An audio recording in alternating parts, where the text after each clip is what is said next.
will grow to become a 40 trillion economy by 2047, ranking among the top 3 economies of the world. या इस मुल्क जो है ये दिवालिया होने पे आ गया और इसमें ये लोगों के एहसास कंट्री पाकिस्तान है तो हम बहुत पीछे हैं। तो वो ये अभी तो हमें नज़र नहीं आ रहा, हम इधर उधर से चीज़ें लेके गुजारा कर रहे हैं, सब कुछ चल रहा है, लेकिन ये कुछ अरसे बाद हम देखेंगे 5 साल 10 साल बाद हम बहुत पीछे रह जाएंगे अगर कोई स्टेप ऐसा ना लिया गया। जय हिंद दोस्तों। उद्योगपति मुकेश अंबानी ने कहा कि भारत की अर्थव्यवस्था 2047 तक 13 गुना बढ़कर 47 अरब डॉलर यानी 40 लाख करोड़ डॉलर पहुंच सकती है।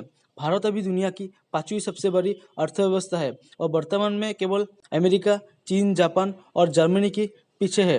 रिलायंस इंडस्ट्रीज के चेयरमैन मुकेश अंबानी ने कहा कि आने वाले दशकों में क्लीन एनर्जी, बायो एनर्जी और डिजिटल क्रांति जैसी 3 महत्वपूर्ण क्रांतियां भारत के आर्थिक विकास का नेतृत्व करेगी। सरकार का लक्ष्य है कि जब देश की आज़ादी के 100 साल पूरे हो तो विकसित देश में गिना जाए। इसके साथ ही प्रधानमंत्री से लेकर केंद्रीय मंत्री और इंडस्ट्रीज के दिग्गज भी मान रहे हैं कि इस अवधि तक भारत दुनिया की तीसरी सबसे बड़ी अर्थव्यवस्था बन जाएगा। सियासी अदम इस्तेहकाम मुल्क को खा रहा है, मुल्क सिर्फ कर्जों पर चल रहा है, अवाम को 2 वक्त की रोटी मैसर नहीं। ये भी बता दें कि पाकिस्तान के जो सोवराइन बॉन्ड्स हैं उनकी कीमत काफी हद तक गिर चुकी है और अगर दिसंबर तक पाकिस्तान ने अदायगी ना की तो फिर पाकिस्तान दिवालिया हो जाएगा। लगता है कि वहाँ की पॉलिटिक्स जो है वो स्टेबल है, लॉयल है और अपने मुल्क का सिर्फ सोच रही है। वहाँ की देखा जाए जिस तरह भी वो यहाँ पाकिस्तान से काफी बेहतर है। पाकिस्तान में जैसा मैंने कहा कि एक तो इन चीज़ों को इस तरह लिया नहीं जाता।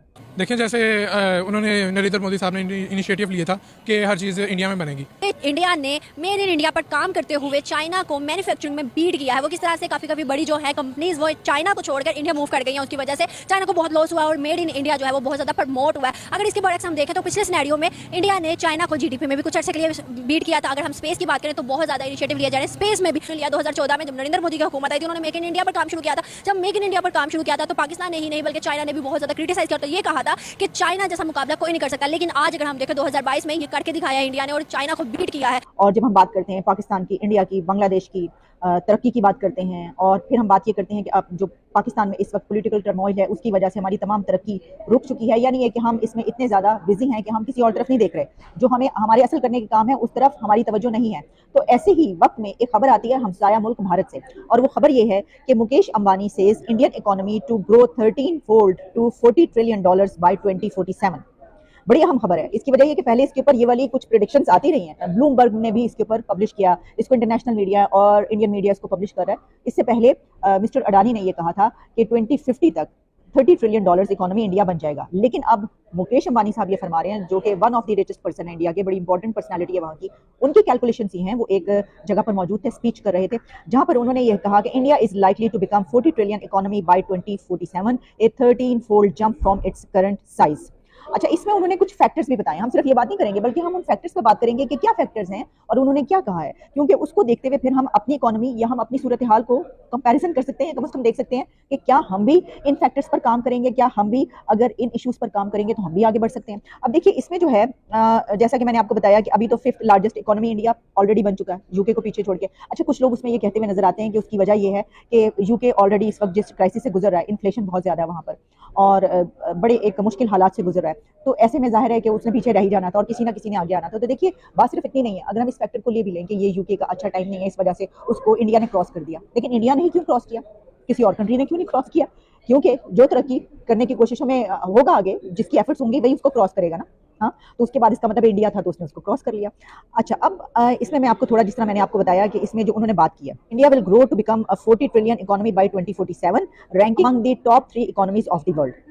और फिर ये 10th कॉन्वोकेशन था of Pandit Deendayal energy university है, ठीक है।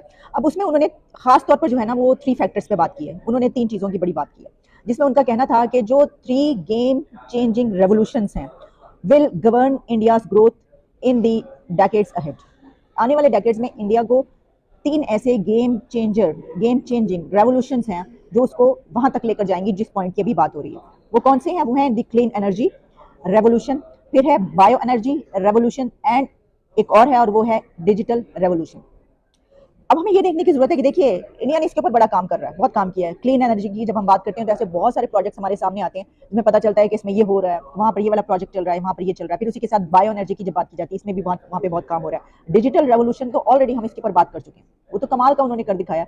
और इसमें ये नजर आ रहा है कि जिस तरह के वहाँ पर 5G की बात हुई, फिर वहाँ पर क्या क्या कुछ लॉन्च हुआ इसके हवाले से, जब वो खबरें आ रही थी हमने उसके ऊपर बाकायदा उसके ऊपर प्रोग्राम किए थे। अच्छा, फिर ये बात कही जा रही है कि जो ख़ास तौर पर, क्योंकि एक बड़ा मसला दुनिया का ये है कि जब व्हीकल्स की वजह से जो पोल्यूशन पैदा होती है, तो उसके बारे में अब ये है कि वो उसको ख़त्म करके किस सन तक, कौन से ईयर तक जो है वो उसमें एक बड़ा रेवोल्यूशन ले आएंगे। इस पर भी हमने बात की, इलेक्ट्रिक कार्स पे भी हमने बात की, फिर जो टाटा की तरफ से इलेक्ट्रिक कार की गई उसके पर भी हमने बात की। तो ये सब मिल मिलाकर जो है वो रेवोल्यूशन बन जाता है जब आप इतनी तगदो से लगे रहें। अब हमारे पाकिस्तान में ये जो है ना चीज़ें, जैसे कि क्लीन एनर्जी है, इसके बारे में इतना ज़्यादा नो हाउ नहीं है लोगों को, यानी अवेयरनेस इतनी ज़्यादा नहीं है और इसको इतना सीरियस नहीं लिया जाता। हालांकि मैं समझती हूँ कि पूरी दुनिया में इस वक्त क्लीन एनर्जी को बहुत ज़्यादा सीरियस लिया जा रहा है। हम इसको देखते हैं इस तरीके से कि ये पोल्यूशन कम करने के, माहौल को अच्छा बनाने के, ऐसा नहीं है, ये तरक्की के रास्ते हैं। हम इसको इस तरह नहीं लेते।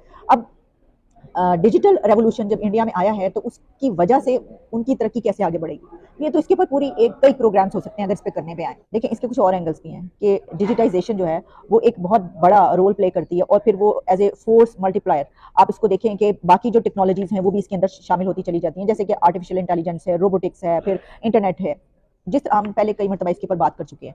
तो ये इतना सादा सा मामला नहीं है। अच्छा, अब हम आते हैं इस तरफ। पाकिस्तान में जैसा मैंने कहा कि एक तो इन चीज़ों को इस तरह लिया नहीं जाता। हम मेड इन चाइना की बात करें, आपको पता है कि सुपर पावर चाइना को माना जाता है। इवन के ऑल ओवर अगर दुनिया की बात करें तो दुनिया में उसकी प्रोडक्ट्स जाती थी, लेकिन उसके कंपटीटर में अगर देखें तो इस टाइम इंडिया चल रहा है। अगर हम इंडिया की बात करें तो इंडिया ने, मोदी ने मेक इन इंडिया पे काम करना शुरू किया था। अब उनकी प्रोडक्ट्स जो है वो दुनिया में इतनी ज़्यादा छा गई हैं कि हर कंट्री उनसे प्रोडक्ट्स लेना चाह रहा है। इवन अगर चाइना की बात करें तो इस टाइम जो न्यूज़ आई है वो ये है कि इंडिया ने बीट किया है चाइना को मेड इन इंडिया प्रोडक्ट्स में, मैन्युफैक्चरिंग में। कहाँ देखते हैं आप इंडिया को इस टाइम और चाइना को? बिल्कुल, मैम ठीक कह रही हैं। इस हवाले से अगर इंडिया को देखा जाए तो इंडिया आईटी में भी बहुत आगे है और स्टार्ट में वो मतलब शुरू से ही अपनी जो जनरेशन है, यंग जनरेशन है, और वो स्कूल्स लेवल पे वहाँ से जो है ना बच्चों को वो उठाते हैं, उनको मतलब इतना गाइड करते हैं, उनको मैनेज करते हैं, उनको छोटी छोटी चीज़ें सिखाते हैं। उन्होंने भी चाइना वाला जो है ना मॉडल जो है ना वो रोल जो है ना वो अपनाया हुआ है। तो इसी तरह हमारा जो कंट्री पाकिस्तान है हम बहुत पीछे हैं। तो वो ये अभी तो हमें नज़र नहीं आ रहा, हम इधर उधर से चीज़ें लेके गुजारा कर रहे हैं, सब कुछ चल रहा है, लेकिन ये कुछ अरसे बाद हम देखेंगे 5 साल 10 साल बाद हम बहुत पीछे रह जाएंगे अगर कोई स्टेप ऐसा ना लिया गया। तो मेरे ख्याल में हमारी गवर्नमेंट भी इस सिलसिले में सीरियस नहीं है। तो वो जब तक हमारी गवर्नमेंट स्टेबल नहीं होगी तो उस वक्त तक हमारी उसमें चेंज नहीं आ सकती। हमारी स्पोर्ट्स को देख लें, कोई भी चीज़ें, हमारी स्पोर्ट्स में फुटबॉल है, फीफा वर्ल्ड कप स्टार्ट है, उसमें भी हमारी एक प्रोडक्ट है, लेकिन हमारा सियालकोट ही सिर्फ आ गया है इस चीज़ में। हमारी जो कौमी खेल है हॉकी, हम तो उसको भी नहीं देखते इतने अच्छे। बिल्कुल बिल्कुल, मैं खुद हॉकी का प्लेयर रहा हूँ, 25 साल मैंने हॉकी खेली है और पाकिस्तान लेवल पे, लेकिन उसमें ये है कि हॉकी बहुत पीछे रह गई, नेशनल गेम थी। तो उसमें स्क्वॉश हो गई, जितने में हम वर्ल्ड कप जीते हैं, जितनी 5-6 में वर्ल्ड चैंपियन रहे हैं, सिर्फ क्रिकेट ही आगे आ रही है। क्रिकेट में भी जो है ना वो कुछ ऐसी चीज़ें हैं कि मतलब मेरिट को पीछे रखा जाता है। एजुकेशन के साथ साथ ये जो है ना हम तालीम शुरू नहीं करेंगे टेक्निकली, कोई भी हम इसमें कंपटीशन तो दूर की बात है, हम इसमें जो है ना अपने वो जहाँ पे हमने खड़ा होना है वहाँ पे भी नहीं आ सकते। अगर मैं आपको बताऊं ना, अभी आपने कहा है कि हाँ भाई इंडिया जो है वो बहुत तेजी से ग्रो कर गया है। अगर हम देखें ना तो सिर्फ इसने मेड इन इंडिया प्रोडक्ट्स में ही चाइना को मैन्युफैक्चरिंग में बीट नहीं किया, बल्कि बहुत सी ऐसी कंपनी है, इंटेल कंपनी है, आईफोन है, एप्पल है, जो कि चाइना को छोड़ के मूव कर गए हैं इंडिया में। क्या रीजन है जो अब इतने सालों के बाद चाइना को छोड़ के इंडिया मूव किया है? देखिए, उन्होंने मेहनत की है और उस पर काम किया है, उन्होंने इस पर स्पेशली बहुत ज़्यादा काम किया है और उन्होंने देखा है कि इसी में हमारी जो है ना कंट्री आगे जा सकता है। यही वो चीज़ें हैं जो हम करेंगे तो आगे जाएंगे, लेकिन हमारा इस पर कोई जोर नहीं है। उसके अलावा अगर हम देखें तो इंडिया ने चाइना की जीडीपी को भी बीट किया कुछ अरसे के लिए, मतलब कि डे बाय डे। इवन यहाँ से आपको मैं बता चलूँ कि इंडिया ने स्पेस सेक्टर में भी चाइना को फॉलो करते हुए बहुत सी चीज़ें बना लिया है। हम कहाँ लाए करें, 75 साल ही उनको हुए हैं, लेकिन हम लोगों ने आज तक वो प्रोडक्ट्स की तरफ देखा भी नहीं जो कि इंडिया बना चुके हैं। हम तो मैं एक छोटा सा खिलौना भी नहीं बना